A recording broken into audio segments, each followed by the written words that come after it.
Buenas tardes y bienvenidos de vuelta a la segunda parte de trastorno límite de personalidad. Primero quería empezar por preguntar si tenían algunas preguntas pendientes de la sesión anterior. Rápidamente, y si no tienen ninguna pregunta así muy pendientes, pues comenzamos la sesión de una vez. ¿No? Ok, bien. Ok, en esta sesión lo que quiero hacer es reiterar algunos de los puntos principales de la sesión anterior y después vamos a hacer una presentación panorámica, así por encima, de qué consiste el trastorno límite de personalidad o TLP. Vamos a repasar algunas de las premisas que hemos establecido anteriormente durante nuestro estudio de liderazgo y la familia disfuncional. La primera premisa es la siguiente: la familia es una institución de formación individual y de formación social. Además, es la molécula o unidad de organización social por excelencia. ¿Okay? Entonces, eso ya establece que hay un criterio de propósito a la familia, formación individual y formación social. Corolario es, al ser la familia la unidad social, es también una representación quizás la mejor o la más fiel de lo que es la cultura. O sea, queremos entender la cultura dado país, pues un buen lugar donde comenzar va a ser entrando en las familias para ver cómo se desenvuelven las personas, cómo son las relaciones, qué es lo que enseñan o no enseñan a sus hijos, etcétera, etcétera. Premisa número 2. La familia debería, y subrayo debería, proveer un ambiente estable y ordenado para que sus miembros puedan desarrollar sus capacidades o potenciales de acuerdo a un plan de formación, ya sea impuesto y o dirigido. Clave ahí es plan de formación y debería. La familia debería crear los futuros ciudadanos que representen fielmente los mejores ideales, valores y principios de la cultura. ¿Sí? De nuevo, debería. Corolario a la premisa número 3 es que muchos de los problemas familiares surgen porque el liderazgo, o sea, los padres, desconocen, ignoran o se olvidan de los propósitos de la familia y su naturaleza institucional y organizacional. Premisa número 4. La realidad de la familia es que representa fielmente y precisamente las características y estadísticas que se manifiestan activamente en una sociedad, o sea, en una cultura, y viceversa. La familia, por ser la unidad social por excelencia, refleja la cultura. ¿Okay? Premisa número 5. Patrones persisten. La familia, siendo la institución fundamental de transmisión cultural, y dentro de esa institución los memes se transmiten por la misma organización familiar, de generación en generación.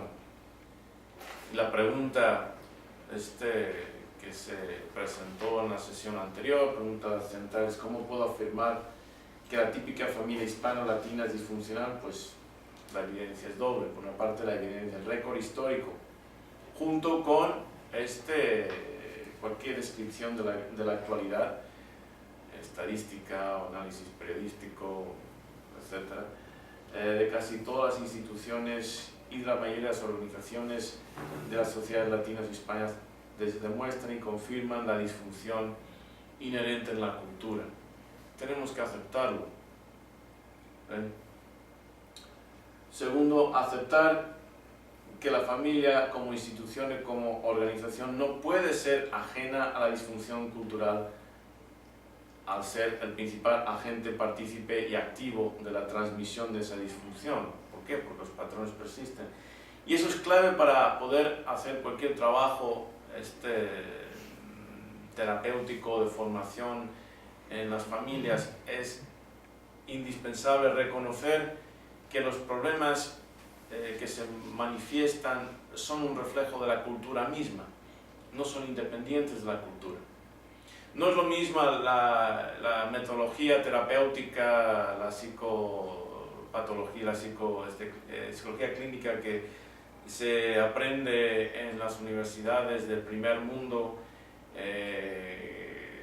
cuyas metodologías son para el primer mundo. No es lo mismo eso que tener que trabajar en el tercer mundo, o como yo lo llamo, en el tercer mundo dentro del primer mundo, o sea, en el gueto, en las áreas socioeconómicas privadas, bajas. No es lo mismo.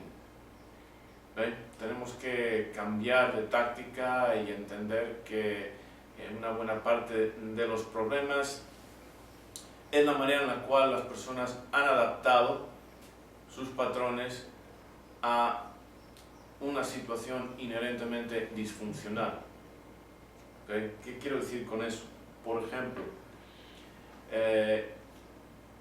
una prisión tiene una cultura, ¿sí? O sea, cualquier organización, grupo de personas, van a formar su cultura, y esa cultura va a ser con el tiempo un reflejo de una adaptación a las condiciones. Una universidad, las que llaman Ivy League, Stanford, Harvard, etc., también tiene una cultura. La cultura de estas universidades es muy diferente a la cultura de las prisiones. ¿Qué sucede en las prisiones? Las personas, aunque no hayan nacido en una familia criminal, si se encuentran hospedados, por decirlo de una forma, en una prisión, sea mejor que se adapten rápidamente a la cultura o no van a sobrevivir. ¿Sí? Lo que conducta que se consideraría sociopática en una universidad, en una prisión se consideraría adaptiva. Cuestión de supervivencia. ¿Okay? Entonces, cuando, lo digo porque he trabajado con personas en prisión, como psicólogo, entonces, parte del problema es la adaptación a las condiciones ambientales. ¿Okay? Entonces, trabajando aquí en el tercer mundo, tenemos que entender que los problemas que se reflejan socialmente están muy manifiestos y representados en las familias y viceversa. El problema del liderazgo deficiente, y la sesión anterior vimos el principio Ana Karenina: las familias felices son todas iguales, cada familia infeliz es infeliz a su propia manera. Y describe la forma en la que una deficiencia en cualquiera de un número de factores condena al empeño al fracaso. Es decir, para que funcione la organización, la institución familiar, muchas cosas tienen que estar funcionando.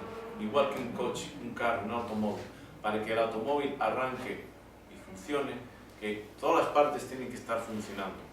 Y en ese sentido, todos los automóviles que funcionan de una manera muy similar. Ahora, una larga lista de componentes que deja de funcionar, que va a causar que el carro deje igualmente de servir. ¿Sí? Entonces, cuando funcionan, todos funcionan igual, pero cuando dejan de funcionar hay que ver el porqué. Hay muchas formas en las cuales un sistema que debería funcionar no está funcionando. Entonces, la calidad del liderazgo desempeña una función fundamental en el éxito o el fracaso de cualquier organización, incluyendo la familia. Entonces, si vamos a entrar a tratar de resolver los problemas presentes en cualquier organización, en un equipo, en una empresa, en una familia, un buen lugar donde comenzar es en el liderazgo. ¿Qué está sucediendo con los líderes? Proverbio japonés: el pez se pudre de la cabeza hacia abajo. Un liderazgo disfuncional corrompe toda la organización y engendra trastornos y disfunciones de todo tipo. Y mencionamos la doble terna del liderazgo: la terna del orden, visión, orden, disciplina, y la terna del mando: autoridad, responsabilidad, consecuencias. Si estas cosas, ¿okay?, no resultan familiares en vuestras familias, entonces es una indicación de que hay un problema. Porque para que funcione cualquier organización, aunque usen diferentes términos, esto tiene que estar presente. Y hablamos acerca de revisión, orden, disciplina, autoridad, responsabilidad y consecuencias anteriormente. Y aquí vemos el liderazgo, la relación sinérgica entre disciplina, orden y visión, y por otra parte autoridad, responsabilidad y consecuencias. ¿Por qué reiterar la importancia de la terna del mando y de la terna del orden para lograr la funcionalidad familiar? Porque simplemente sin la terna del orden y de la terna del mando no vamos a tener lo imprescindible para que la familia cumpla con los propósitos requisitos. Es decir, ni los individuos y una sociedad podrán lograr alcanzar su potencial, ni la sociedad misma podrá lograr concretar, realizar sus ideales. Acordaros de que la función doble de la familia es, por una parte, dar el contexto, el ambiente necesario para que los miembros puedan lograr sacar el máximo provecho de su potencial, y por otra parte, engendrar los individuos, ciudadanos, que representen los mejores valores, los valores y principios ideales de la cultura. ¿Sí? Pues si estas dos ternas no están representadas, manifiestas en la familia, ninguno de esos dos propósitos van a ser posibles. Bueno, entonces ese es el repaso de la primera parte. Vamos a continuar con una presentación panorámica del TLP. El trastorno límite de personalidad TLP, o borderline, como se apoda en inglés, es uno de los trastornos más prevalentes, a pesar de que es uno de los menos conocidos y entendidos. No solamente uno de los trastornos de personalidad más prevalentes, sino también de los más conflictivos, más difíciles de diagnosticar y sobre todo de tratar. Cuando yo estaba estudiando el doctorado en psicología clínica, el consejo profesional de expertos en cuanto a pacientes con trastorno, este trastorno límite de personalidad, borderline, era simplemente referirlos a un experto, o sea, desháganse de ellos. ¿Okay? Y pues además de las dificultades que aprendimos en cuanto a diagnosticar y tratar, si eso no era suficiente para convencernos, siempre estaba esa estadística de que el 90% de las demandas legales contra psicólogos eran por parte de pacientes borderline, que son los que se llaman TLP, borderline. En los Estados Unidos la prevalencia del TLP se ha calculado en más de 18 millones, casi un 6% de la población, aunque muchos estudios sugieren que la cifra en realidad es bastante más alta. Basado en mi experiencia, yo diría que un cálculo educado en cuanto a nuestra cultura hispana, entre españoles, mexicanos, brasileños, venezolanos, etcétera, con los cuales he trabajado, yo diría que es bastante más elevado en nuestra cultura, y más adelante vamos a explorar exactamente el porqué. El TLP es, por otra parte, uno de los trastornos de personalidad más comunes. Hasta un 25% de todos los pacientes buscando tratamiento psiquiátrico lo presentan. Y a pesar de la prevalencia en la población, la verdad es que si le preguntas a alguien fuera de la comunidad psicológica, psiquiátrica, en qué consiste, no lo van a reconocer, ni van a poder darte una idea de qué consiste. Francamente, si preguntaras a personas acerca del alcoholismo, pues sí, depresión, sí, ansiedad, sí, pero TLP o borderline, ni idea. El libro, uno de los libros que estamos manejando específicamente para este programa, I Hate You, Don't Leave Me, ofrecen 2 citas que resumen con precisión los sentimientos de aquellos que hemos estado al frente, tanto clínicamente como personalmente, de este trastorno. La primera corresponde a un clásico comentario sobre el TDP de cualquier terapeuta mental experimentado que ha tenido que lidiar con un trastorno. Y aquí lo voy a leer con detalle.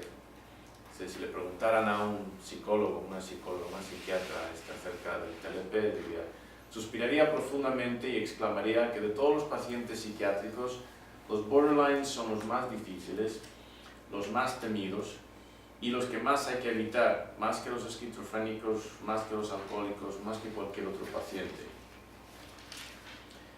La segunda cita es también muy relevante, sobre todo para aquellos que vivimos y operamos en Latinoamérica, porque establece, quizás de una forma humorística o quizás no, una relación entre el TLP y el tercer mundo. Dice, durante más de una década el TLP ha estado acechando como una especie de tercer mundo de la enfermedad mental, indefinida, masiva y vagamente amenazadora. ¿Okay? ¿Por qué nos debería interesar tanto este último comentario comparando el TLP con el tercer mundo y describiéndolo en términos de algo indefinido, masivo y vagamente amenazador? Por varias razones, de las cuales destacan los siguientes. Para empezar, el TLP muestra características clínicas, o sea, psicopatológicas, que son, en demasiados casos, indistinguibles de características muy propias de la cultura hispana. Segundo, la dinámica disfuncional, típicamente caótica de la familia hispana, coincide en buena parte con las descripciones de cuadros familiares causantes o fomentadores del TLP. O sea, por una parte, lo que se considera conducta normal en el sentido de convencional, en realidad, visto desde un punto de vista psicológico, es disfuncional. Lo que se considera aceptable es disfuncional. Por otra parte, hay diferentes teorías en cuanto, y las veremos más adelante, en cuanto a los ambientes familiares, sobre todo, que fomentan, causan, provocan el TLP, y son muy similares al caos típico que se encuentra en una familia hispana. El TLP o bien facilita, fomenta o al menos coexiste con numerosas patologías, muchas muy presentes en la cultura hispana. Como trastorno, el TLP coexiste, abarca y delimita, de ahí trastorno límite de personalidad, con otras muchas enfermedades, trastornos y disfunciones mentales. Y aquí pongo una lista parcial: depresión, ansiedad, trastorno bipolar, esquizofrenia, alcoholismo, estrés postraumático, anorexia, bulimia, desorden de identidad disociativa, trastorno de déficit de atención hiperactiva, drogadicción, incluyendo la nicotina, fobias, trastorno compulsivo obsesivo, sociopatía y otros trastornos. ¿Sí? Repasando esta lista bastante extensa, aunque sea incompleta, de los diversos trastornos con los cuales el TLP colinda, podemos empezar a comprender por qué es tan difícil muchas veces diagnosticarlo. Y si no lo diagnosticas bien, pues va a ser difícil tratarlo. Muchos son los casos de personas que han sido diagnosticados como bipolares, por ejemplo, cuando en realidad no era bipolar, era TLP. Entonces, si el diagnóstico es equivocado, entonces pues el tratamiento también va a ser raro y no vas a tener un resultado favorable. Vamos a ver esa lista de nuevo. ¿Okay? Depresión, ansiedad, trastorno bipolar. Es interesante que muchas de estos trastornos, personas que no tienen formación psicológica la reconocen. O podrían decir pues una frase o dos inteligentes acerca de en qué consisten.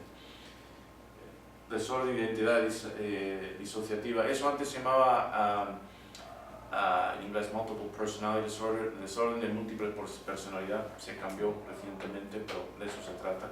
En cuanto dices eso, pues casi todos pues tienen una idea que si películas o familiares son trastornos como el trastorno de déficit de atención hiperactiva, drogadicción, que no conoce a alguien, incluyendo a la nicotina, fobias, trastorno compulsivo obsesivo, sociopatía, eso incluye negativismo desafiante, por supuesto, alcoholismo, estrés postraumático, anorexia, bulimia y otros. Vamos a ver algunas estadísticas correspondientes al TLP.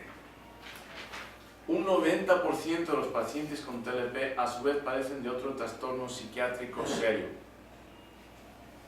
¿Okay? Un 90%. Entonces, si se presentan en consulta o incluso en un hospital psiquiátrico con este otro trastorno que es más reconocido, pues típicamente lo que van a hacer es diagnosticarlos de acuerdo a ese trastorno, cuando ese no es el trastorno dominante. Donde está el TLP presente va a dominar a los demás trastornos y hay que lidiar con ese trastorno, con el TLP. Casi un 50% de los pacientes con trastornos alimenticios también tienen TLP, anorexia, bulimia. ¿Okay? Un 50% de los abusadores de sustancias califican con TLP, o sea, personas, y eso incluye tabaco, alcohol, cualquier tipo de droga. ¿Okay? Hasta un 70% de los afectados con TLP han cometido intentos de suicidio.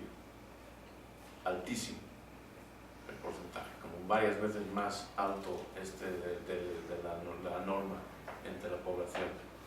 Disculpe, ¿estas cifras son de un país en específico? Estados Unidos.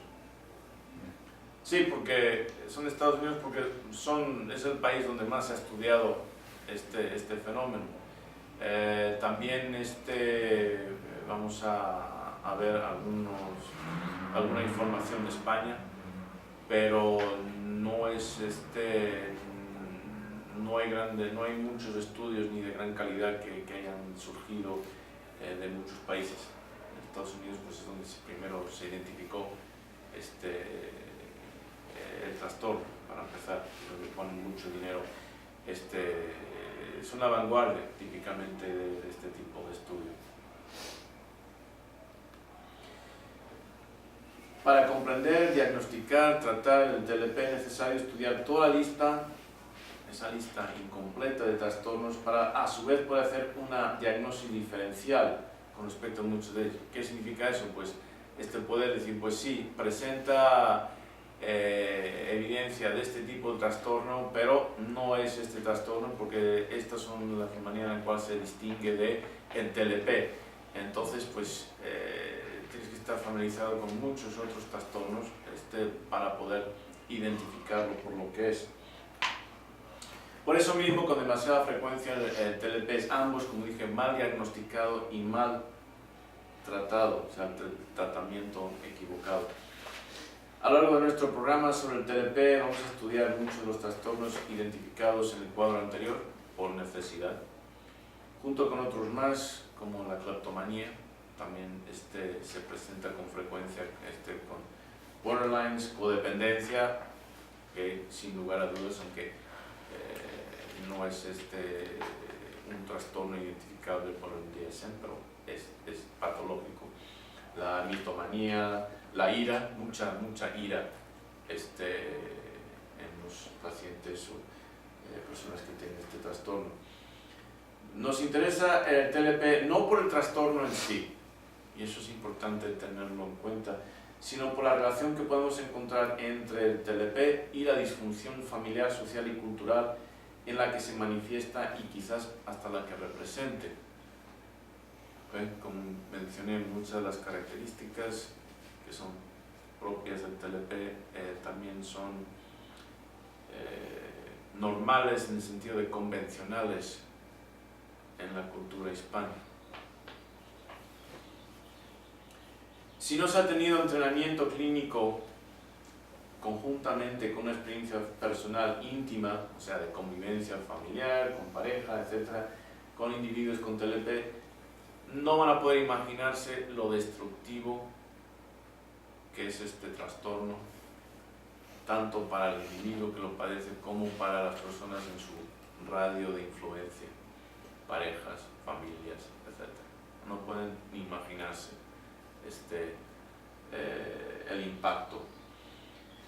El concepto que mejor capta ambos, el estado interior, la causa, con las consecuencias exteriores, el efecto de un borderline, o sea, un individuo con TLP, es el siguiente: el caos.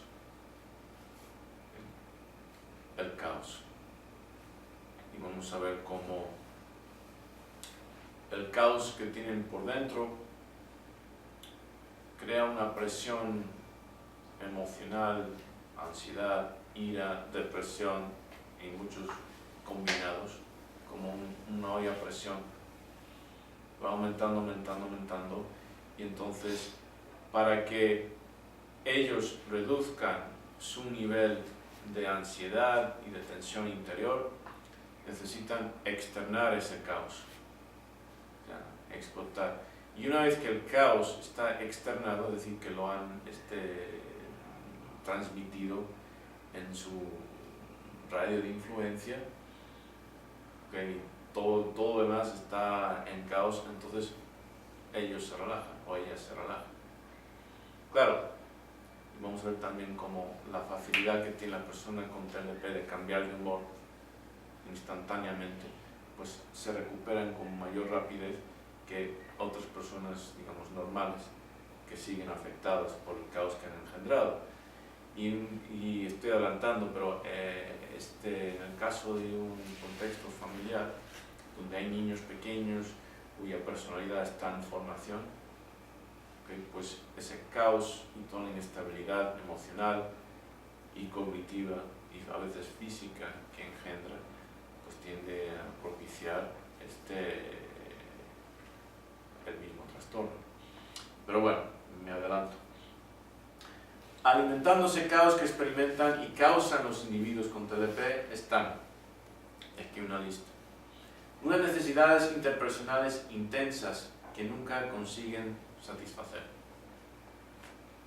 ¿Okay? ¿Qué quiero decir con eso?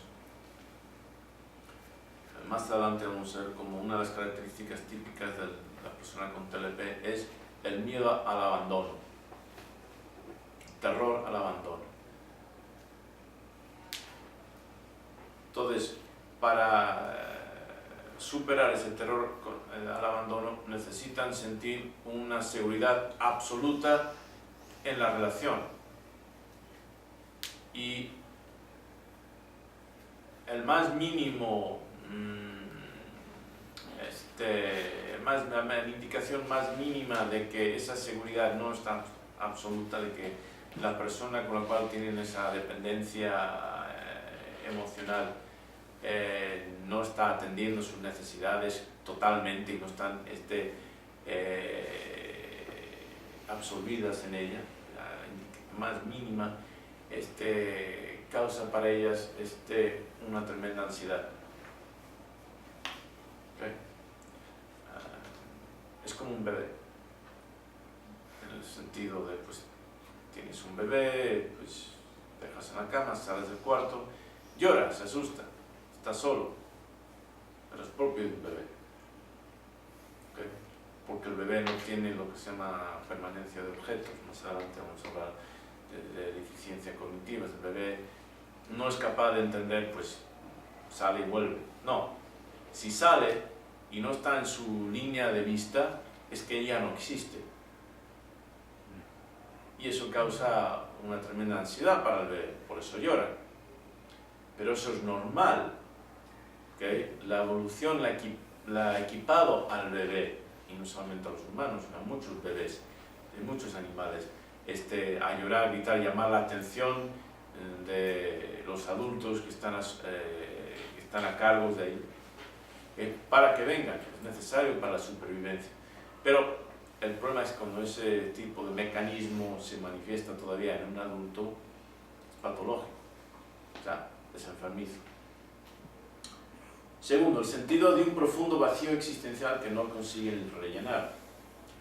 El vacío existencial de no valer,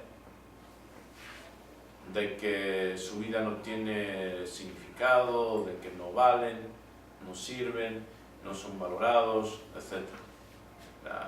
Hasta cierto punto, pues eso es propio del ser humano, pues estamos hablando de magnitud. ¿Sí? 3. Cambios repentinos e inesperados de sus humores y opiniones de otros. Vamos a ver citas literales, cambios repentinos, un momento, eres el amor de su vida, su héroe, 2 momentos después, eres la peor persona del mundo. Literalmente, no estoy exagerando. Aunque, pues, un momento, son las personas más felices en la relación, 2 minutos después, y sin trato alguno entre medias, sin trato, esta relación no va a ninguna parte, falta algo y pues para qué seguir. Y vamos a ver otros ejemplos, pero cambios de humores, de llanto, depresión profunda, un momento que puede ser seguido de risa. ¿Sí? Por eso muchas veces se confunde con trastorno bipolar, pero no es trastorno bipolar. Trastorno bipolar necesitas X tiempo prolongado con depresión, X tiempo estado maníaco, como digan, pero no, con el TLP de un momento a otro. Son tremendamente volubles. La dificultad que experimentan, el número 4, que la dificultad que experimentan en discernir entre lo imaginado y lo real. ¿Qué quiero decir con eso? Pueden llegar a una conclusión, hay un problema, la persona llega tarde, su pareja llega tarde, y pues, a ver por qué habrá llegado tarde, pues se quedaría con la secretaria, claro, por eso. ¿Okay? De ahí el brinco a se quedó con la secretaria y reacciona más emocionalmente como si fuera real, como si tuviera confirmación absoluta, como si lo hubiera visto. Entra su pareja por la puerta, te quedaste con la secretaria, canalla, no sé qué, no sé cuántos. No, mi amor, ¿no te acuerdas que tenía cita con el médico? Sí, es verdad. Ay, cariño. Y pum, el cambio. ¿Okay? Son emocionalmente incoherentes e inestables, pudiendo transformarse de un momento a otro. Debajo de una delicada superficie emocional predomina o bien una ira particularmente incontrolable o una tristeza inconsolable. Mucha ira, mucha tristeza. En realidad las dos cosas. Ambas están a disposición de la más leve ofensa o provocación. Y esa provocación puede ser real, percibida, o sea, real, de verdad alguien les haya dicho algo, y típicamente exageran en sus respuestas, pero alguien les ha dicho algo, percibida, o sea, dijeron algo pero lo interpretaron mal, o conjeturada, es decir, se imaginaron que les dijeran algo. Sus relaciones son tormentosas e intensas, caracterizadas por tantas rupturas y subsecuentes reconciliaciones que la vida se convierte en una combinación de una montaña rusa y una telenovela. La inestabilidad emocional se aplica no solamente a sus cambios repentinos de humor, sino a sus relaciones en donde las personas pueden ser representadas como cariñosas, sensibles e inteligentes un momento, y al siguiente, literalmente, al siguiente ser acusados de abandono y traición. Una vez solos, aunque sea por breves intervalos, se sienten insoportablemente alienados, abandonados y vacíos.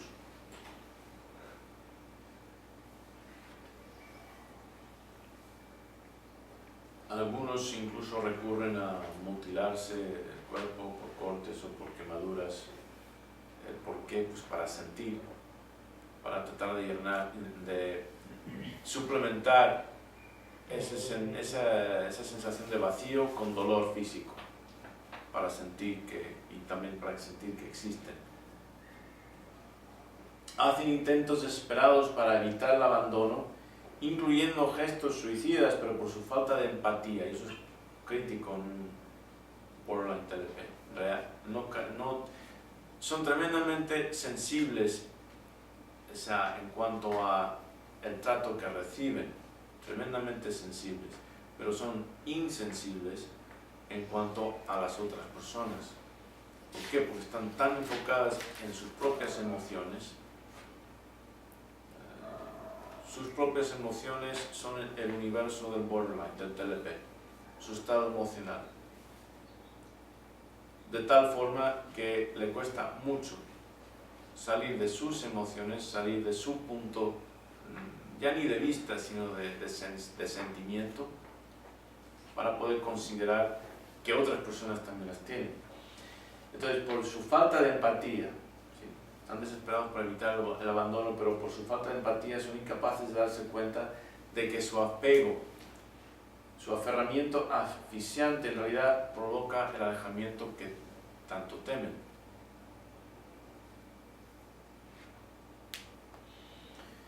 Plagados de sentimientos de ansiedad, de depresión, de culpabilidad y de inferioridad, muy importante, muchos se involucran en comportamientos autodestructivos, complaciendo a sí mismos de manera impulsiva en alcohol, drogas, salidas repentinas, incluye fiestas, compras, una actividad sexual promiscua.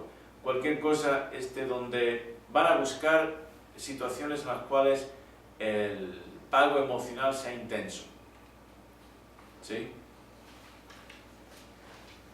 Donde lo que reciben, lo que experimentan emocionalmente sea de alta intensidad.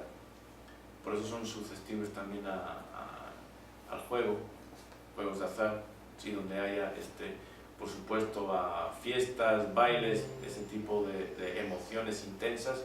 ¿Por qué? Porque están huyendo crónicamente, o sea, continuamente están tratando de huir de esa sensación de desesperación que tienen por dentro, de vacío, de abandono, etc., y lo quieren rellenar con emociones que ellos consideran positivas, pero que sean intensas. ¿Sí? Por eso tantas personas que están diagnosticadas con abuso de sustancias también son TLP. ¿Sí? Porque el TLP va a buscar ese tipo de escape, evadir.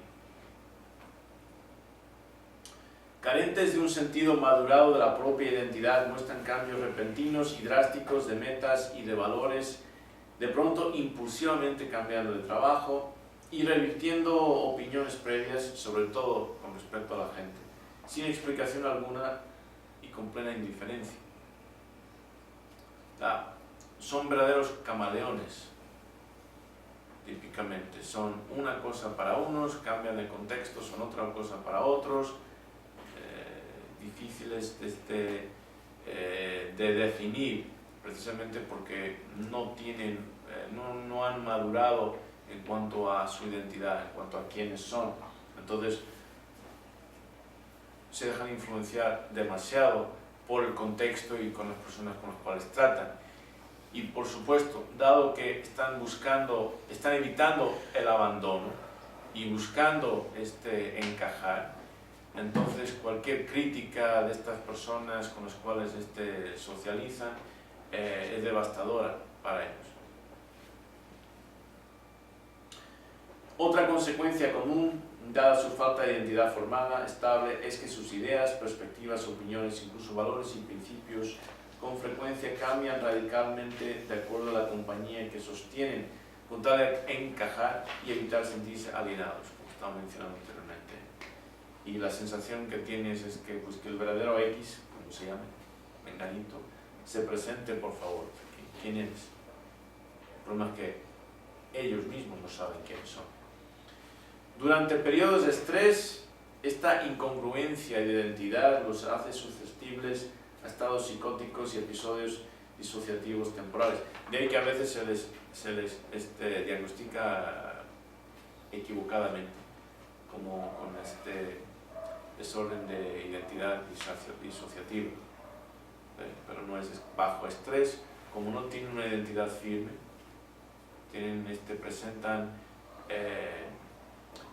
presentan evidencia de esquizofrenia, alucinaciones, etc. O simplemente de despersonalización.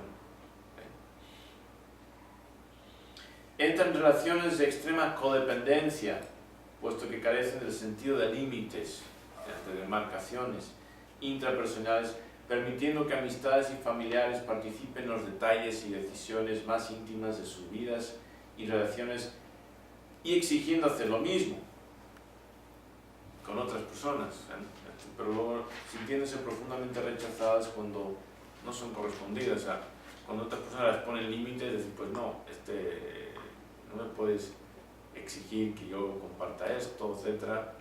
¿Por qué? Porque, y vamos a hablar de ello más adelante, la codependencia, que es muy típica de la cultura latina, el terror a la soledad, a la independencia, la individualidad, ¿okay? Se presta, la falta de individualidad se presta a la codependencia, y entonces pues es una de las características de la cultura que comparten con el TLP. Sufren de deficiencias cognitivas afectivas que ocasionan serios problemas intrapersonales. ¿Okay? Deficiencias cognitivas afectivas. ¿Qué me refiero con eso? Por ejemplo, carecen de permanencia de objetos, juzgando y categorizando a las personas por las emociones que les suscitan en el momento, en vez de por el historial de interacciones que han tenido con ellas.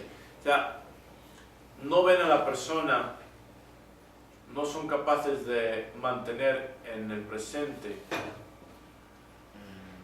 a la persona con la cual han experimentado, han compartido un historial, sino que categorizan a la persona en ese momento de acuerdo a sus emociones en el momento.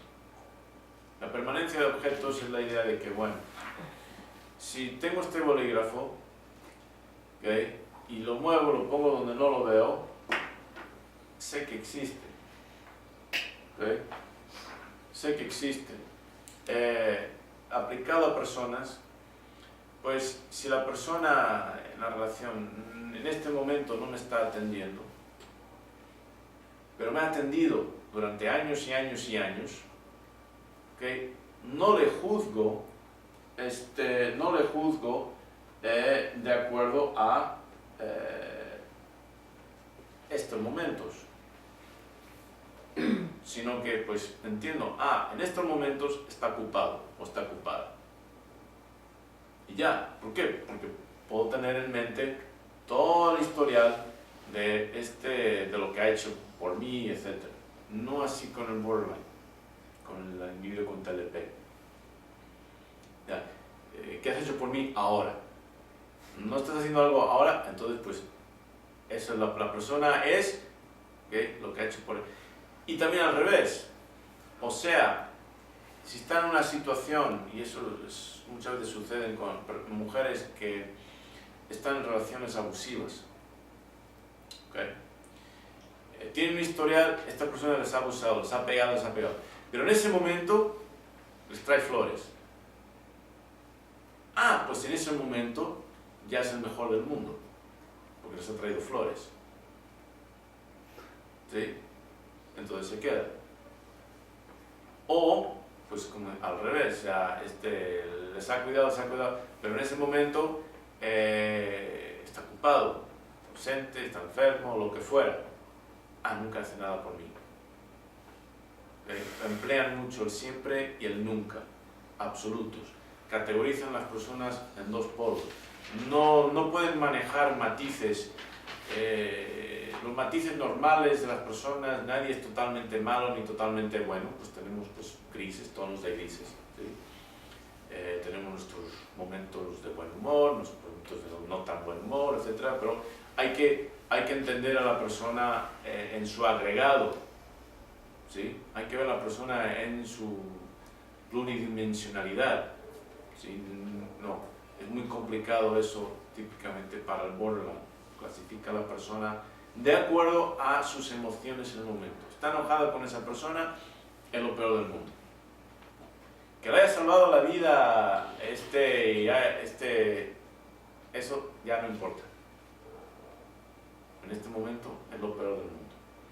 2 minutos después puede volver a ser su héroe, ¿okay? Pero claro, su impulsividad, que vamos a ver más adelante, la manera en la cual no solamente sienten, sino que se comportan, su impulsividad, la tendencia que tienen de no poder controlar su conducta de acuerdo a sus emociones, les lleva a reaccionar de acuerdo a esas emociones en esos momentos, y por eso son tan destructivos para sí mismos, claro, y para otras personas.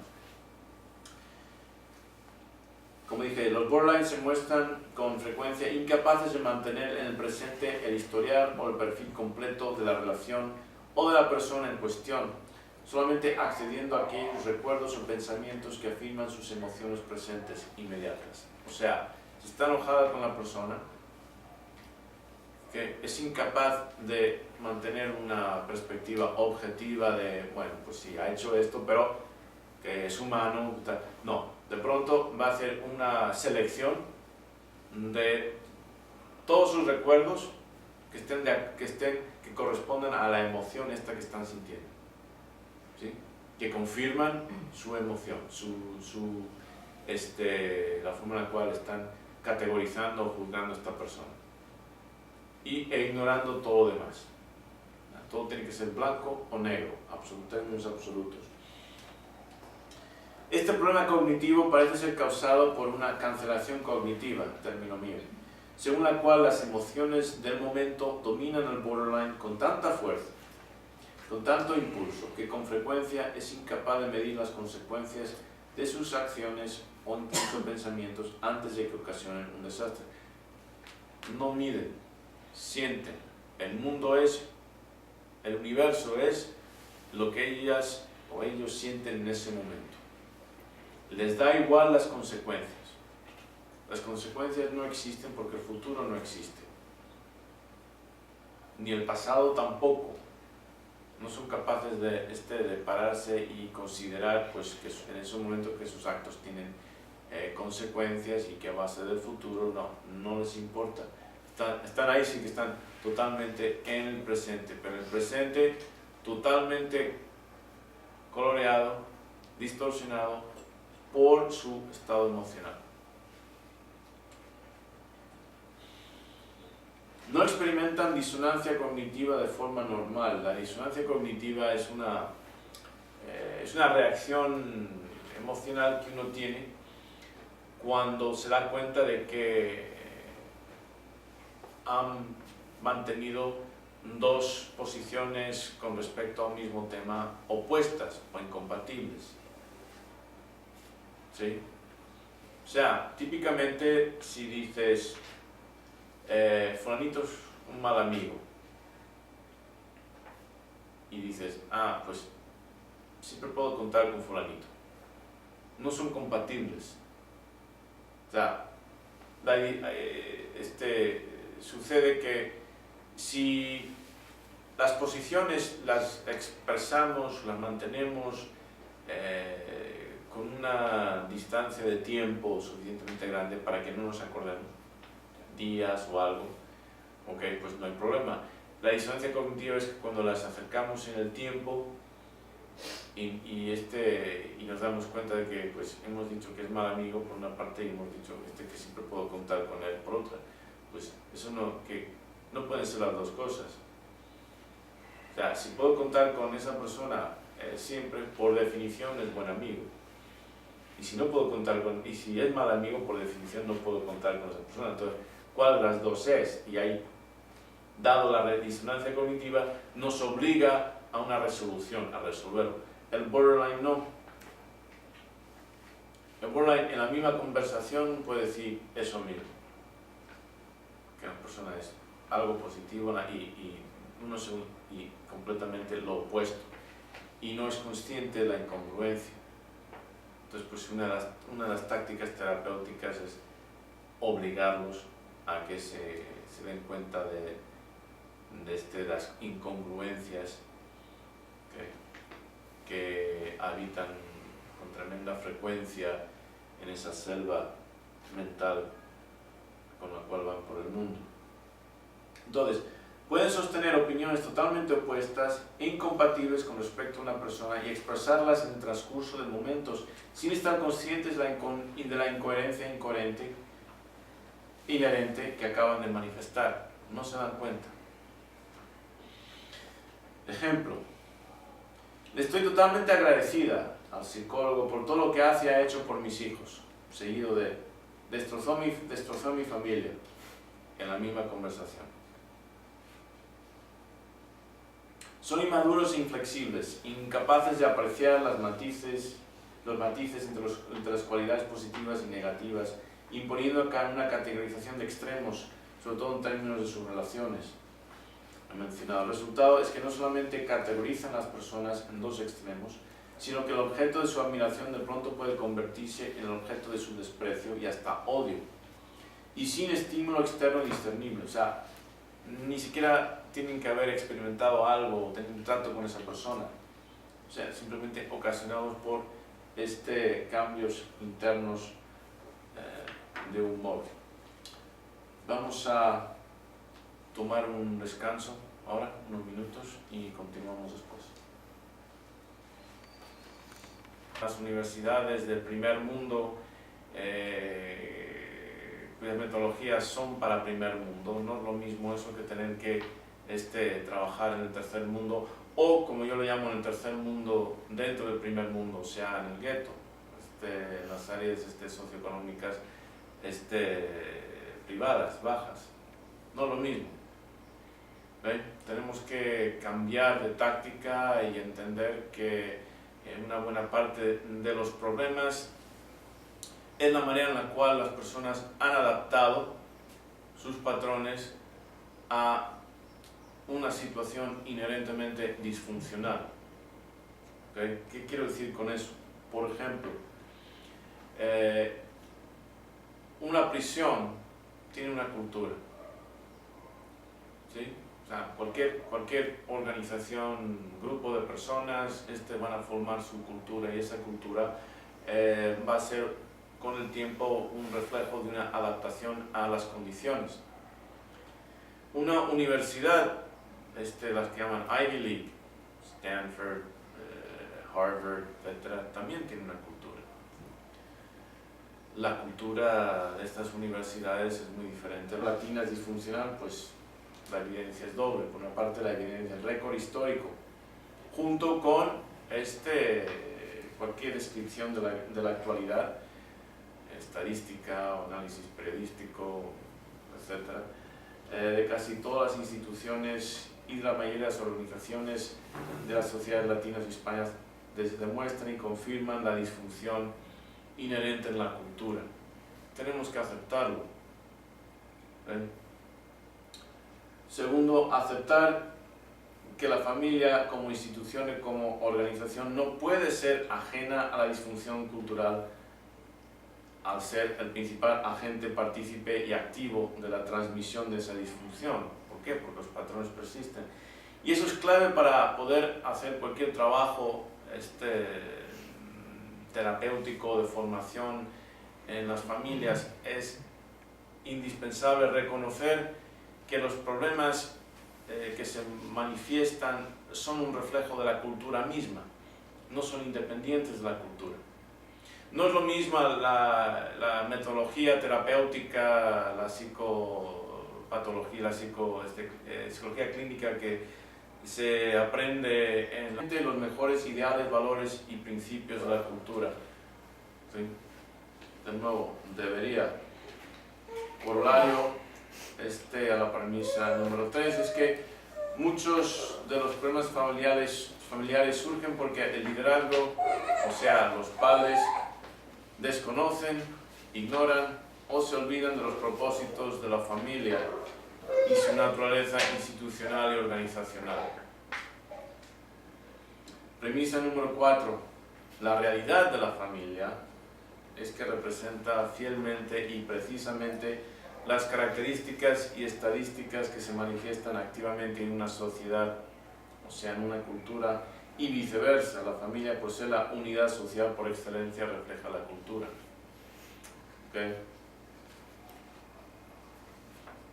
Premisa número 5. Patrones persisten. La familia, siendo la institución fundamental de transmisión cultural, y dentro de esa institución los memes se transmiten por la misma organización familiar, de generación en generación. Y la pregunta que se presentó en la sesión anterior, pregunta central, es ¿cómo puedo afirmar que la típica familia hispana... Buenas tardes y bienvenidos de vuelta a la segunda parte de Trastorno Límite de Personalidad. Primero quería empezar por preguntar si tenían algunas preguntas pendientes de la sesión anterior. Rápidamente, y si no tienen ninguna pregunta así muy pendientes, pues comenzamos la sesión de una vez. ¿No? Ok, bien.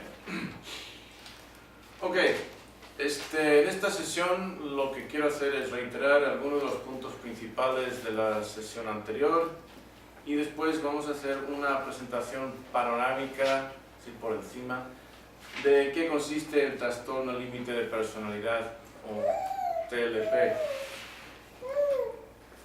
Vamos a repasar algunas de las premisas